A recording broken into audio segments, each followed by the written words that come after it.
Good evening, नमस्कार। आज एक बेहतरीन फेस्टिवल है जिसे ईद बोलते हैं। ईद की ढेर सारी मुबारकबाद आप सभी को। और ज्योति क्लासेस में आप सभी का एक बार फिर हार्दिक अभिनंदन है। ये पार्ट 2 बन रहा है जो समाजवाद एवं साम्यवाद पे है। तो अभी तक हमने देखा कि समाजवाद और साम्यवाद क्या है। समाजवाद अमीरी और गरीबी के अंतर को कम करता है और साम्यवाद अमीरी गरीबी में कोई अंतर नहीं रखना चाहता है। आधुनिकता के दौर में हमने बताया था कि जो समाज बटा वो दो वर्गों में बट गया था, एक मार्क्स से पूर्व का समाजवाद और एक मार्क्स के बाद का समाजवाद। मार्क्स से पहले के समाजवाद को यूटोपियन समाजवाद का नाम दिया गया और एक वैज्ञानिक समाजवाद का नाम दिया गया मार्क्स के बाद का। चलिए अब समझते हैं यूटोपियन समाजवाद। औद्योगिक क्रांति के बाद अचानक से जितने भी मजदूर थे वो परेशान होने लगे। तो कुछ विचारकों ने अपने दिमाग में ये उपज रखा, सोचा, विचारा कि एक ऐसा समाज का कल्पना किया जाए जिसमें सब लोग बराबर हों, किसी का शोषण ना हो, सब मिलकर काम करें और सब लोग प्रकृति का दोहन कर सके। तो ये जो विचार आया वही विचारों का जन्म के रूप में यूटोपियन समाजवाद के नाम से जाना गया। यूटोपियन का मतलब ही होता है, ये एक शब्द लिया गया है यूटोपिया से, जिसका मतलब है सपनों वाला आदर्श समाज। सपनों वाला आदर्श समाज, ठीक है। ध्यान रखेंगे यूटोपियन समाजवाद जो है ये मार्क्स से पूर्व के समाजवाद को कहा जाता है और इसका जो विचार आया था वो सेंट साइमन और चार्ल्स फॉरियर जो थे इनके द्वारा इस विचार को मानने वाले थे। वैज्ञानिक समाजवाद की बात करें तो इसमें नाम आता है कार्ल मार्क्स और फ्रेडरिक एंगल्स के बारे में, ठीक है। अच्छा, तो ये एक काल्पनिक योजना है जो कभी इस योजना को ढंग से अप्लाई नहीं किया गया, ठीक है। तो यूटोपियन जो शब्द है ये एक फ्रांसीसी विचारक हैं सेठ साइमन। इन्होंने कहा कि राज्य और समाज में ऐसे लोग हों जो एक दूसरे का कभी शोषण ना करें।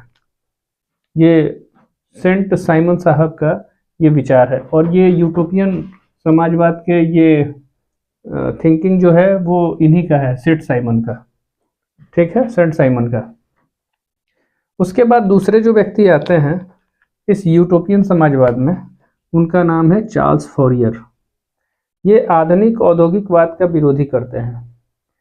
इनके अनुसार कि कोई भी जो श्रमिक है वो छोटे छोटे गांवों या कस्बों में रह के काम करने। इन्होंने एक फ्लांक्स योजना बनाए थे। फ्लांक्स योजना का मतलब ही होता है कि जो श्रमिक हैं वो छोटे छोटे स्तर पे गांवों में या कस्बों में रहकर मिलजुल के काम करें, लेकिन ये बड़े स्तर पर ये योजना असफल थी। उसके बाद एक और व्यक्ति हुए लुई बला। ये ऐसे व्यक्ति थे जिन्होंने पहली बार राजनीति में भाग लिया।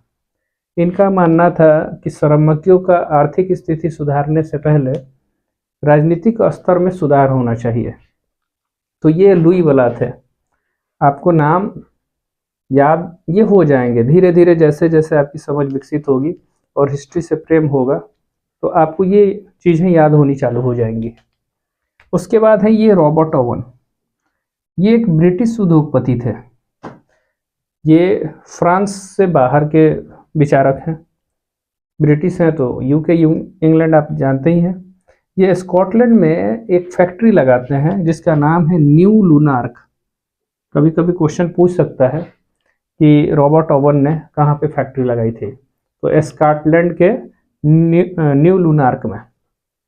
फिर श्रमिकों को अच्छा वेतन देना शुरू किया इन्होंने और उम्मीद नहीं किए थे, लेकिन बाद में जब मुनाफा देखे तो मुनाफा इनको उस फैक्ट्री से सोच से ज़्यादा मिला। तब इन्होंने कहा कि जब तक श्रमिक जो हैं जब तक वो खुश नहीं होंगे तब तक जो यूटोपियन समाजवाद है वो फलीभूत नहीं होगी। तो इन्होंने परिभाषा कुछ इस तरह से दिया। तो ये कुछ यूटोपियन समाजवाद के बारे में है। ये जो पहले के क्या बोलते हैं, ये विचार था इनका कि ऐसा समाज होना चाहिए। हालांकि ये यूटोपिया का मतलब ही होता है कल्पना या सपना।